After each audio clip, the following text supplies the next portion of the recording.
Hello everyone, स्वागत है फिर से एक नए वीडियो में। तो दोस्तों, आज के इस वीडियो में हम लोग एडिटोरिया का प्रैक्टिस सेट नंबर 6 देखेंगे। इससे पहले 5 देख चुके हैं। अगर आप लोग नहीं देखे होंगे तो उसका डिस्क्रिप्शन में लिंक दे दिया जाएगा, आप लोग वहां से देख लीजिएगा या प्लेलिस्ट से भी जाकर देख सकते हैं। तो पहला प्रश्न क्या बोल रहा है कि किसी राज्य में विधान परिषद का गठन एवं उसकी समाप्ति की जा सकती है, कैसे? तो संबंधित राज्य की विधानसभा द्वारा पूर्ण बहुमत से पारित प्रस्ताव एवं संसद से पारित विधि के द्वारा उसको समाप्त कर सकते हैं। कितने अनुच्छेद के तहत? तो अनुच्छेद 169 के 1 के तहत किसी भी राज्य में विधान परिषद का गठन तथा उसकी समाप्ति से संबंधित विधानसभा द्वारा सदन की कुल संख्या के बहुमत एवं उपस्थिति तथा मत देने वाले सदस्यों की 2/3 संख्या से पारित होने के बाद ही संसद की स्वीकृति मिलती है। और वर्तमान में विधान परिषद 6 राज्यों में है, ये भी बात याद रखिएगा। सभी राज्यों में विधान परिषद नहीं है। और बिहार में विधान परिषद की सीटों की संख्या 75 है और विधानसभा 243। चलिए अगला प्रश्न देख लेते हैं कि निम्न में से किस राज्य में राज्यसभा सीटों की संख्या समान नहीं है? तो निम्न में से किस राज्य में राज्यसभा सीटों की संख्या समान नहीं है? तो यह इसका सही उत्तर हो जाएगा महाराष्ट्र, क्योंकि भारतीय संविधान की अनुसूची 4 राज्यों के राज्यसभा सीटों की बंटवारा से संबंधित है और जिसमें आंध्र प्रदेश, गुजरात, मध्य प्रदेश, तीनों राज्यों में राज्यसभा सीटों की संख्या 11 है। तो इसमें तीनों राज्यों में राज्यसभा सीटों की संख्या 11 है, जबकि महाराष्ट्र में राज्यसभा सीटों की संख्या 19 है और सबसे ज़्यादा राज्यसभा सीटों की संख्या उत्तर प्रदेश में 31 है। बिहार और पश्चिम बंगाल में 16 है। ये बात याद रखिएगा। अगला प्रश्न है कि संसदीय प्रणाली में लेम डक सत्र से क्या तात्पर्य है? संसदीय प्रणाली में लेम डक सत्र क्या होता है, इसका मतलब यही हुआ। तो इसका मतलब होता है कि नई लोकसभा गठन से पूर्व एवं वर्तमान लोकसभा के अंतिम सत्र को ही लेम डेक सत्र कहते हैं। अगला प्रश्न है कि बिहार पंचायती राज अधिनियम 2006 के अंतर्गत 2 ग्राम सभा की बैठकों के बीच अधिकतम कितनी अवधि का अंतर होना चाहिए? तो बिहार पंचायती राज अधिनियम 2006 के अनुसार ग्राम सभा की बैठक समय समय पर होने का प्रावधान है, किंतु किन्हीं 2 बैठकों के बीच के अंतराल 3 माह से अधिक नहीं होना चाहिए। तो इसका ऑप्शन नंबर बी हो जाएगा, 3 माह से अधिक नहीं होना चाहिए। अगला प्रश्न है कि किस अधिनियम के अंतर्गत केंद्रीय बजट को राज्य बजट से अलग कर दिया गया? केंद्रीय बजट को राज्य बजट से अलग कर दिया गया। तो इसका सही उत्तर हो जाएगा भारत शासन अधिनियम 1919 के तहत। चलिए अगला प्रश्न है कि भारतीय संविधान में तदर्थ न्यायाधीशों की नियुक्ति का प्रावधान है। तो भारतीय संविधान में तदर्थ न्यायाधीशों की नियुक्ति का प्रावधान सर्वोच्च न्यायालय में है, सर्वोच्च न्यायालय में है। अगला प्रश्न है कि संविधान के किस अनुच्छेद के तहत संसद द्वारा किसी राज्य को अनुदान उपलब्ध कराया जाता है? अनुदान, तो इसका सही उत्तर हो जाएगा अनुच्छेद 75 के तहत। अनुच्छेद 75 के तहत संसद सभी राज्यों को अनुदान प्रदान करता है और यह राशि भारत के संचित निधि पर भारित होती है, यानी संचित निधि से 266 के 1 में जो राशि जमा होती है उसी से निकालकर सभी राज्यों को अनुदान दिया जाता है अनुच्छेद 75 के तहत। अगला प्रश्न है कि निम्न में से कौन सा संविधान संशोधन अधिनियम वस्तु एवं सेवा कर से संबंधित है? तो वस्तु एवं सेवा कर से संबंधित 98वां संविधान संशोधन 2012 ये नहीं है। 99वां संविधान संशोधन हो जाएगा 101वां संविधान संशोधन अधिनियम 2016 में हुआ था। इसी में GST goods and service tax को लागू किया गया था और यह पूरे भारत में 1 जुलाई 2017 से लागू हो गया। अगला प्रश्न है कि विधि का शासन संबंधित प्रावधान को किस देश के संविधान से लिया गया? विधि का शासन, तो विधि का शासन यह ब्रिटेन के संविधान से लिया गया है और विधि द्वारा स्थापित प्रक्रिया यह जापान के संविधान से। संघीय पद्धति कनाडा, जहां भी संघीय लग जाए कनाडा। आपात उपबद्ध जर्मनी। मूल अधिकार अमेरिका। मौलिक कर्तव्य रूस।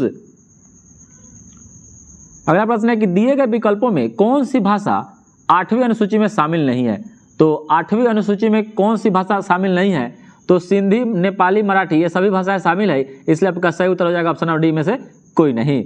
और 8वीं अनुसूची में 22 भाषाएं शामिल है, जिसमें से सिंधी को 21वां संविधान संशोधन करके 1967 में जोड़ा गया और 71वां संविधान संशोधन 1992 में जो हुआ था उसमें 3 भाषा को जोड़ा गया था।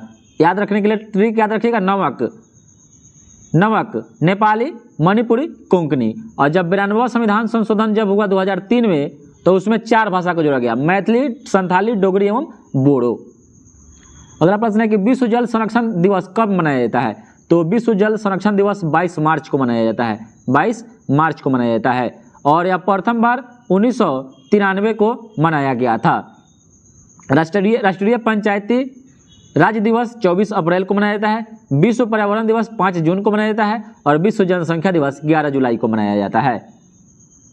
अगला प्रश्न है कि कांवर झील जो रामसर स्थल की सूची में सूचीबद्ध किया गया है, यह बिहार के किस जिला में है? तो कांवर झील यह बेगूसराय जिला में स्थित है। तो कांवर झील बेगूसराय में स्थित है। यह देश का 39वां, याद रखिएगा, 39वां रामसर साइट के रूप में इसको शामिल किया गया था। वर्तमान यानी जून 2023 तक लगभग 75 स्थलों को रामसर की सूची में शामिल कर लिया गया है, जिसमें से तमिलनाडु के 14 रामसर साइट शामिल है और उत्तर प्रदेश के 11। अगला प्रश्न है कि IUCN का मुख्यालय कहाँ स्थित है? तो IUCN का मुख्यालय जो है ना, यह स्विट्जरलैंड में स्थित है और इसका स्थापना 1948 ईस्वी में हुआ था। अगला प्रश्न है कि किस बायोम में सबसे कम तापांतर पाया जाता है? तो किस बायोम में सबसे कम तापांतर पाया जाता है? तो इसका सही उत्तर हो जाएगा सदाबहार वन में। सदाबहार वन बायोम में सबसे कम तापांतर पाया जाता है। अगला प्रश्न है कि भारत के अधिकांश वन्य जीव संरक्षित क्षेत्र घिरे हुए हैं किससे? तो यह हो जाएगा मानवीय बस्तियों से। वन रिपोर्ट 2021 के अनुसार भारत के वन आच्छादन केवल 24 वर्तमान में 62 ही है। ये भी बात याद रखिएगा, होना चाहिए 33 लेकिन है 24.62%। अगला प्रश्न है कि मिष्टी योजना जो हाल ही में शुरू किया गया, इसका संबंध किससे है? तो मिष्टी योजना जो है ना, इसमें से हो जाएगा ऑप्शन कोई नहीं, क्योंकि मिष्टी योजना या मैग्रो वन से संबंधित है। मिष्टी योजना मैग्रो वन से संबंधित है, मैग्रो वन से संबंधित है। तो इसमें से ऑप्शन नहीं है, तो इसमें से हो जाएगा ऑप्शन नंबर डी। अगला प्रश्न है कि हाल ही में आयोजित संयुक्त सैन्य अभ्यास अजेय वॉरियर 2023 किन 2 देशों में हुआ? तो अजेय वॉरियर या भारत और ब्रिटेन के बीच में होता है। इसका 7वां संस्करण 2023 में किया गया है और पिछला संस्करण 2021 में उत्तराखंड में हुआ था।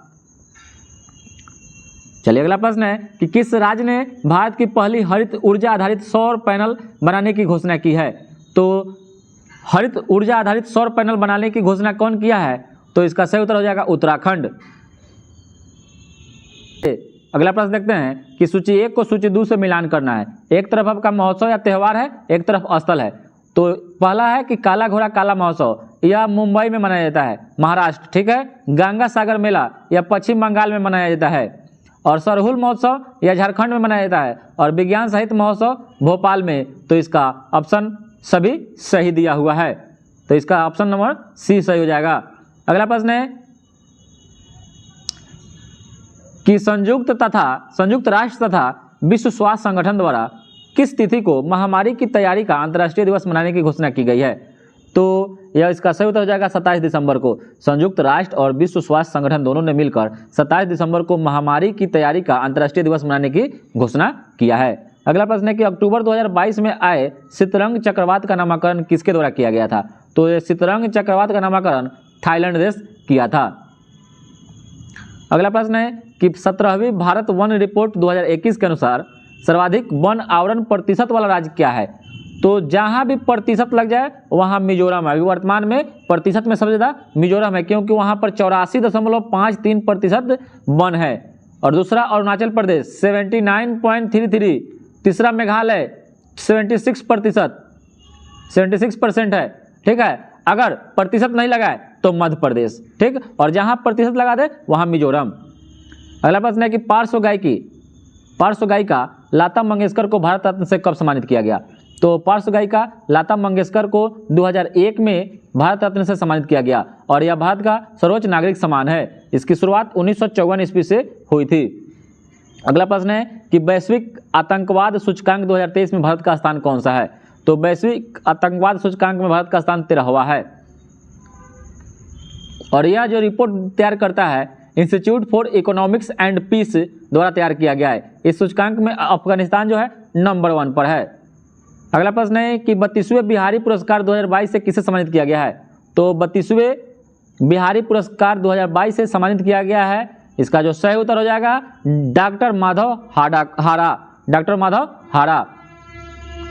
और 31वें बिहारी पुरस्कार 2021 से मधु कांकरिया सम्मानित हुए थे, और 32वें व्यास सम्मान 2022 ज्ञान चतुर्वेदी को दिया गया है, और 31वें व्यास सम्मान 2021 असगर वजाहत को।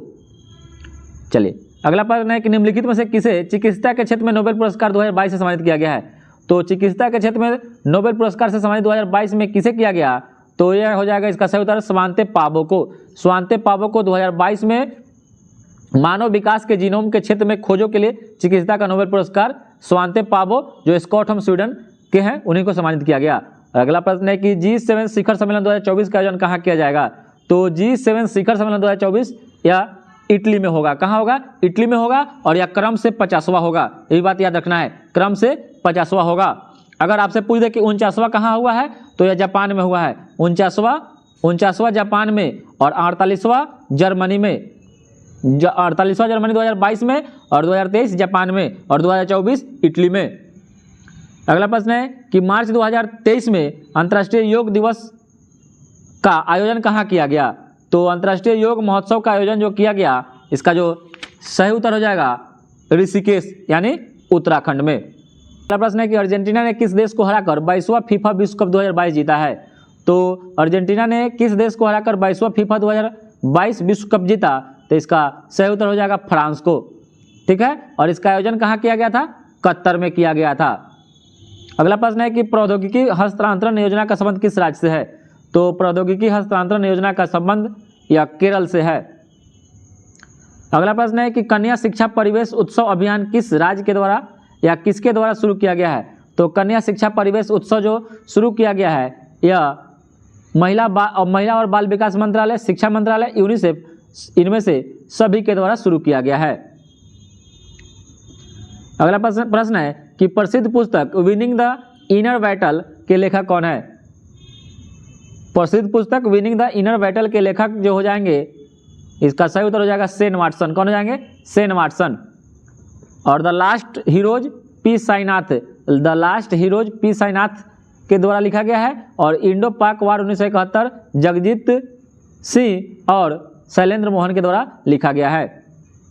अगला प्रश्न है कि राष्ट्रीय सतत तटीय प्रबंधन केंद्र की पहली बैठक कहाँ आयोजित की गई?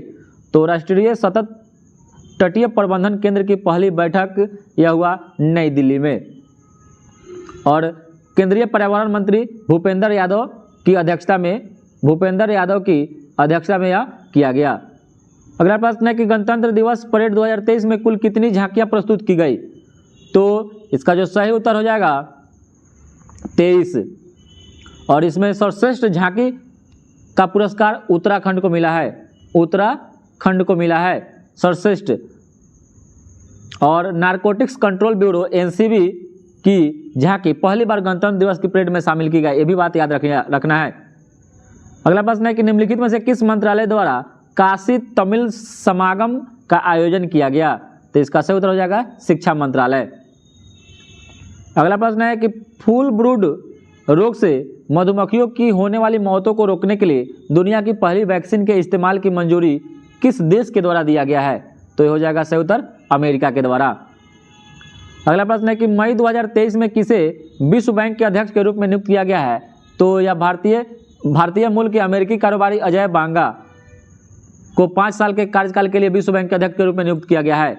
और नील मोहन जो है यह यूट्यूब के सीईओ हैं, और मनप्रीत मोनिका सिंह जो है यह अमेरिका में पहली सिख न्यायाधीश बनी है। अगला प्रश्न है कि अक्टूबर 2022 में राष्ट्रपति ने राज्यसभा के लिए 4 सदस्यों को मनोनीत किया है, निम्नलिखित में से इसमें कौन शामिल नहीं है? तो यह हो जाएंगे श्री कपिल कपूर इनको शामिल नहीं किया गया है, जबकि वीरेंद्र हेगड़े समाज सेवी हैं, इनको शामिल किया गया है। विजेंद्र प्रसाद ये फिल्म निर्देशक है, इनको शामिल किया गया है। इलैया राजा यह संगीतकार है, इनको शामिल किया गया है। और पीटी उसका धाविका है, इनको शामिल किया गया है, जबकि कपिल कपूर को नहीं। आगे देखते हैं कि निम्नलिखित में से किस योजना की शुरुआत की घोषणा केंद्रीय बजट 2023-24 में की गई? तो ये हो जाएगा ई न्यायालय परियोजना चरण 3, ठीक है, प्रधानमंत्री कौशल विकास योजना 4.0 और अमृत धरोहर स्कीम ये भी किया गया। तो इसका सही उत्तर हो जाएगा इनमें से सभी। अगला प्रश्न है कि आर्थिक समीक्षा 2022-23 के अनुसार 2023 से 27 तक कितने पीएम श्री स्कूलों का निर्माण किया जाएगा? तो ये हो जाएगा 14,500 स्कूलों का निर्माण किया जाएगा। अगला प्रश्न है कि निम्नलिखित में से सही विकल्प का चयन करना है। केलकर समिति, केलकर समिति जो था ना, करों में सुधार के लिए आया था, सही है। एल के झा समिति या प्रत्यक्ष कर से संबंधित है, सही है। और सुखमय चक्रवर्ती समिति या मौद्रिक प्रणाली पर पुनर्विचार करने के लिए आया था, इनमें से सभी सही हो जाएगा। वर्तमान में राष्ट्रीय आय की गणना हेतु किस आधार वर्ष का प्रयोग किया जा रहा है? तो राष्ट्रीय आय की गणना हेतु आधार वर्ष का जिसका प्रयोग किया जा रहा है वह 2011-12 है। अगला प्रश्न है कि भारतीय मुद्रा के प्रतीक चिन्ह को कब अपनाया गया? तो यह अपनाया गया 2010 में, ठीक है। और इसको दिए किसने? तो प्रोफेसर डी उदय कुमार के द्वारा दिया गया था, डी उदय कुमार। अगला प्रश्न है कि निम्नलिखित में से कौन अल्प विकसित अर्थव्यवस्था की विशेषता है? इनमें से कौन अल्प विकसित अर्थव्यवस्था की विशेषता इसमें से कौन कौन है? तो यह हो जाएगा प्रति व्यक्ति निम्न आय, यह है, ठीक है। और निम्न आश्रित अनुपात ये नहीं है, ठीक है। पूंजी निर्माण की उच्च दर ये भी नहीं है। और प्राथमिक क्षेत्र में आर्थिक कार्यबल तो यह है। तो इसका सही उत्तर हो जाएगा 1 और 4। अगला प्रश्न है कि मिड डे मील योजना की शुरुआत किस पंचवर्षीय योजना के अंतर्गत किया गया था? तो मिड डे मील योजना की शुरुआत 8वीं पंचवर्षीय योजना के द्वारा किया गया था। और 8वीं पंचवर्षीय योजना 1992 से लेकर 97 तक चला था। उसी में 1995 ईस्वी में मिड डे मील की शुरुआत की गई थी। चलिए अगला प्रश्न है कि निम्नलिखित में से कौन सा कथन सही है? तो गांधी जी ने कांग्रेस की अध्यक्षता 2 बार की थी, यह गलत है।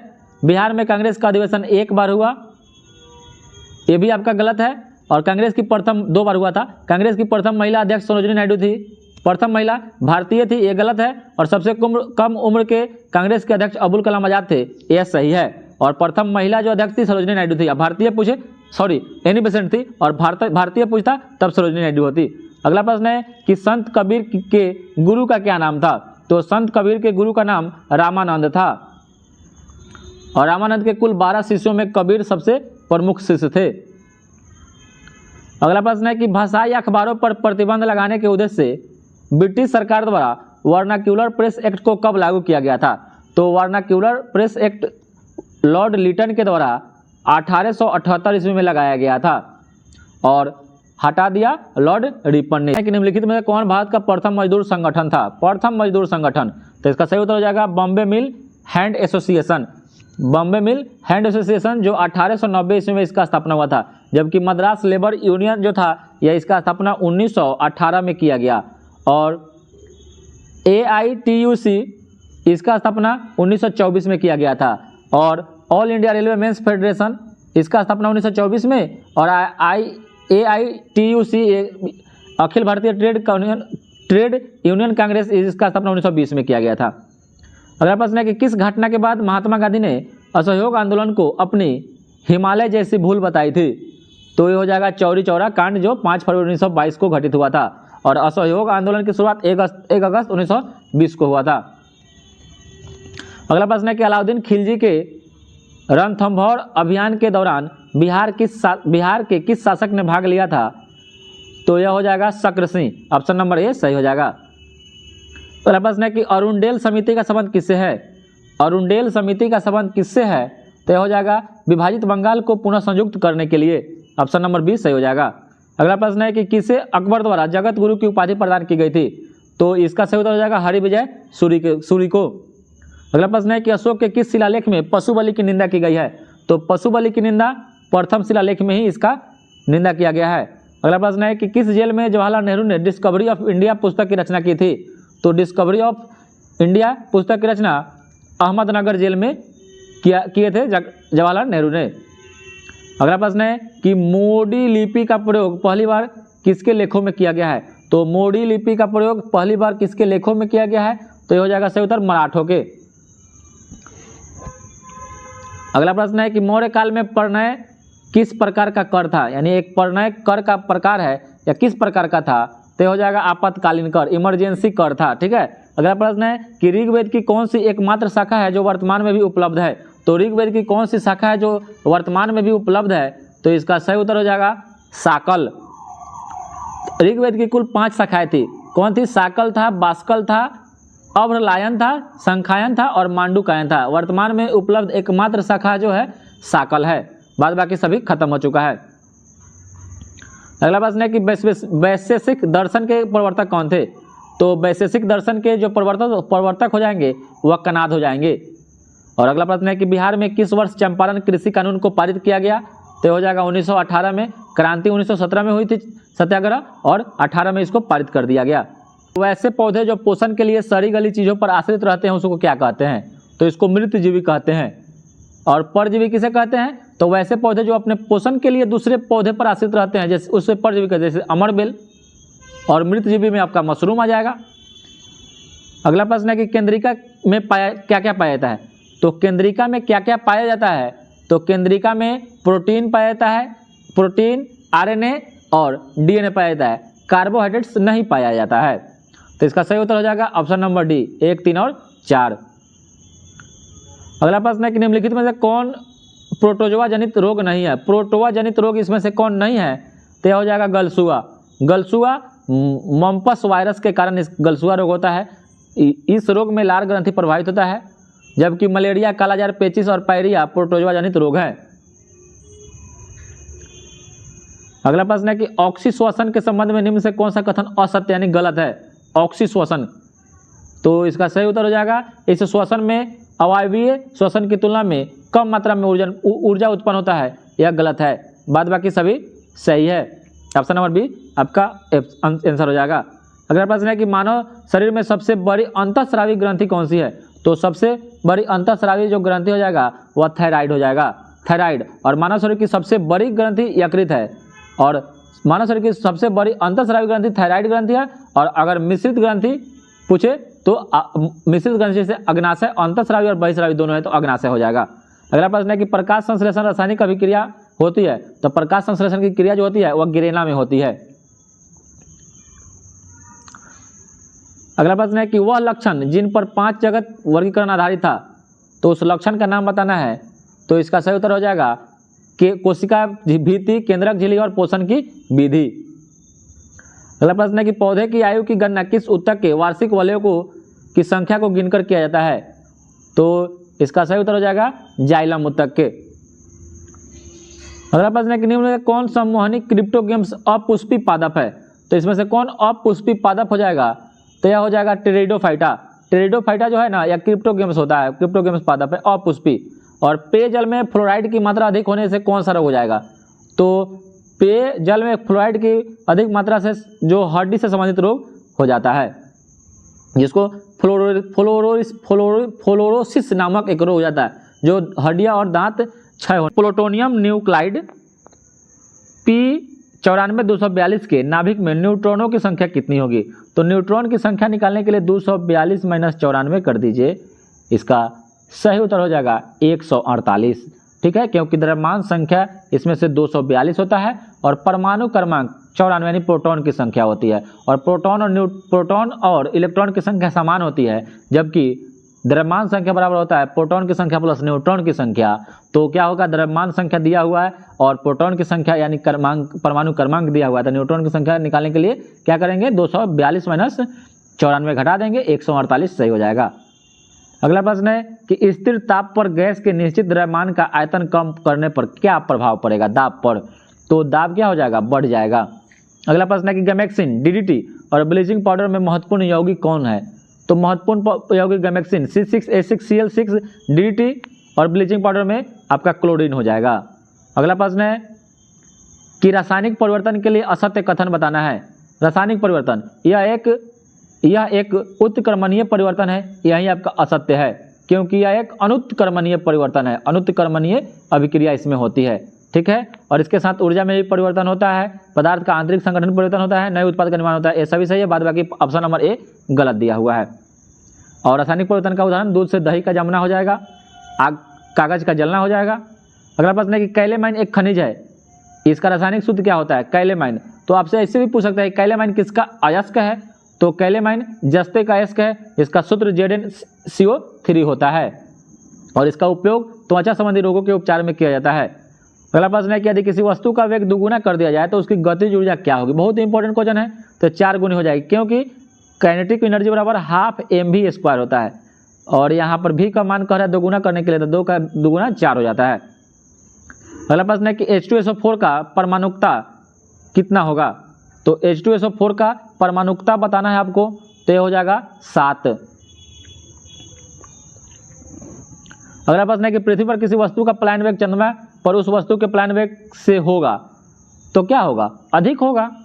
बहुत आसान प्रश्न है। अगला प्रश्न है कि सौर सेल बनाने के लिए कौन सा पदार्थ का प्रयोग किया जाता है? तो सौर सेल बनाने के लिए सिलिकॉन का प्रयोग करते हैं। अगला प्रश्न है कि प्रतिध्वनि सुनाई देती है, इसका कारण क्या है? तो प्रतिध्वनि सुनाई देती है, इसमें ध्वनि तरंगों के परावर्तन का कारण होता है, इसमें ऑप्शन नंबर बी हो जाएगा, परावर्तन होता है, इको। अगला प्रश्न है कि सहाद्री के नाम से निम्नलिखित में से कौन जाना जाता है? यानी सहाद्री, तो सहाद्री को पश्चिमी घाट को सहाद्री के नाम से जानते हैं। अगला प्रश्न है कि भारत और नेपाल के मध्य कौन सी नदी सीमा बनाती है? तो यह काली नदी है, काली नदी, जिसको शारदा के नाम से भी जाना जाता है। इसे महाकाली, काली गंगा या शारदा के नाम से जानते हैं। भारत के उत्तरी मैदान में शीतकाल में वर्षा किस कारण से होती है? तो हो जाएगा शीतकाल में तो पश्चिमी विक्षोभ के कारण होता है। अगला प्रश्न है कि सूची 1 को सूची 2 से सुमेलित करना। एक तरफ वन वनस्पति है, एक तरफ क्षेत्र है, तो उष्णकटिबंधीय वन जो पाया जाता है या साइलेंट वैली केरल में पाया जाता है, अल्पाइन वन अरुणाचल प्रदेश में पाया जाता है, पतझड़ वन राजस्थान में पाया जाता है और शंकु वृक्ष या हिमाचल प्रदेश में पाया जाता है। इसका ऑप्शन नंबर सी हो जाएगा। अगला प्रश्न है कि कोरबा कोयला क्षेत्र किस राज्य में स्थित है? कोरबा छत्तीसगढ़ में है। कहाँ है? छत्तीसगढ़ में है। कोरबा छत्तीसगढ़ में पाया जाता है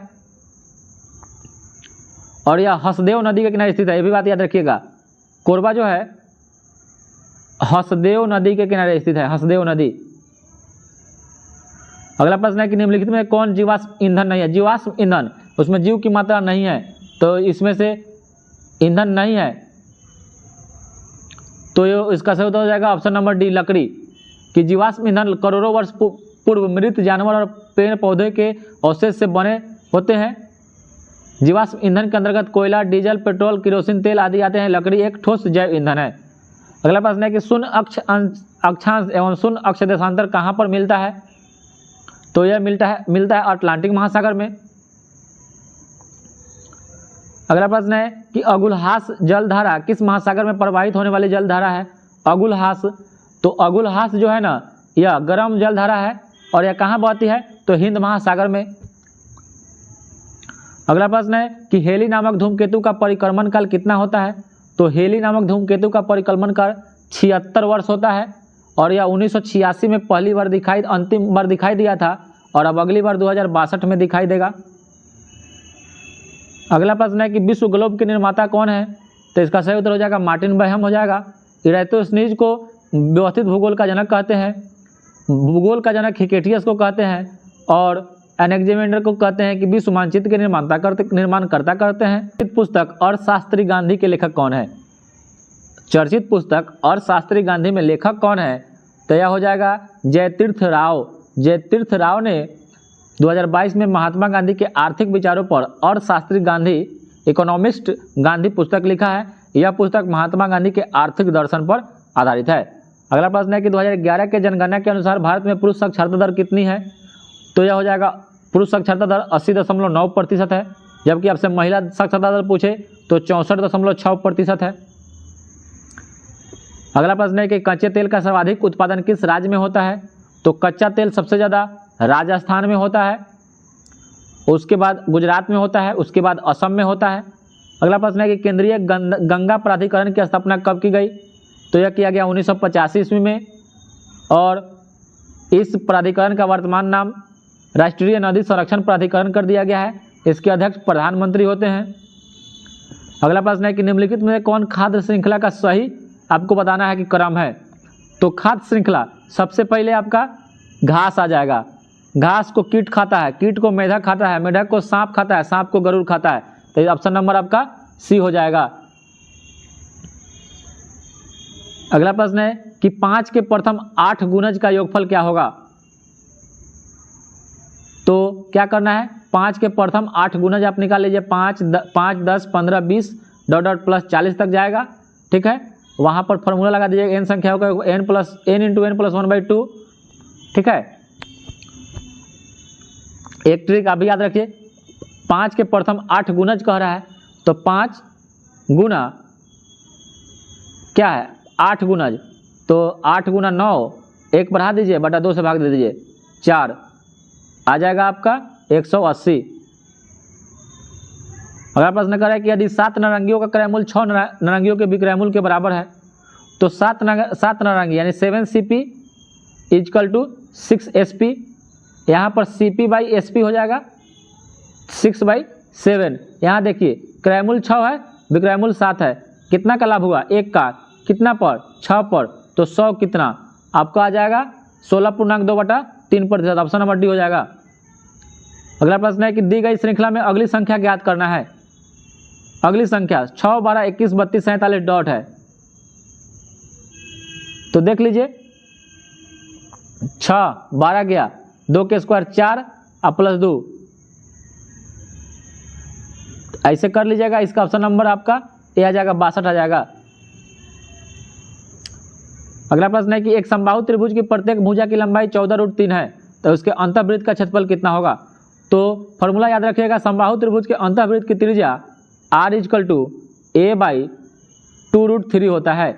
यहाँ से आप निकाल लीजिए, a आपका 14√3 है, और बटा 2√3, 7 आ गया, त्रिज्या 7 हो जाएगा। तो अंतःवृत्त का क्षेत्रफल पूछ रहा है, तो πr² निकाल लीजिए, 154 सेंटीमीटर स्क्वायर आ जाएगा। अगला प्रश्न है कि 15,000 रुपये पर 2 वर्ष के चक्रवृद्धि ब्याज और साधारण ब्याज का अंतर 96 रुपया है, तो दर याद करना है, देखिए ज्ञात करना है। देखिए अगर 2 वर्ष का चक्रवृद्धि ब्याज और साधारण ब्याज में अंतर रहेगा, तो d इजकल टू क्या होता है, PR² / 100 ये आप फॉर्मूला याद रख लीजिएगा। ठीक है, इस पर कितना भी बड़ा क्वेश्चन देगा आपसे बन जाएगा। ठीक है, तो P यहाँ पर क्या करिएगा, D हो जाएगा P 15,000 R² नहीं मालूम है, बटा 100 के स्क्वायर, 100 गुना 100, 3 0 है, तो 3 0 खत्म, यहाँ पर कर लीजिए, तो यहाँ पर आपका D आ जाएगा 8%। ऑप्शन नंबर बी हो जाएगा। तो आज के लिए इतना ही दोस्तों।